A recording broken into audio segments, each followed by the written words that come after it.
एखादा अभ्यास त्यालाही वाटतं की माझं त्याच्या मागे आपणही अभ्यास करतो आणि पुढे जातो. आणि एखादा मित्र समजा चांगला नसेल तर तो आपणही त्याच्यासोबत बिघडण्याचा पॉसिबिलिटी जास्तीत जास्त 99% असतात. पण तुमच्यात कॅपॅबिलिटी नसेल त्याला बदलायचं तर तो तुम्हाला बदलतो. ओके नाही. त्यामुळं सगळ्यांनी आपल्या स्वतःवर लक्ष द्या.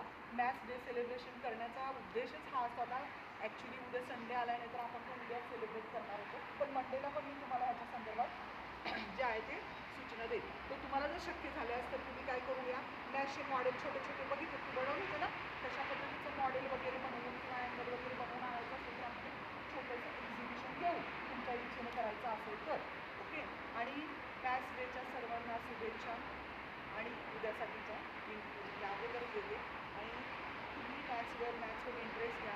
मॅथ्समध्ये छोटे छोटे एक्झाम्पल्स सोडवा मॅथ्स डेच्या निमित्तानं आणि स्वतःला काय करा, डेव्हलप करा, गणिताची आवड निर्माण करा. आयुष्यात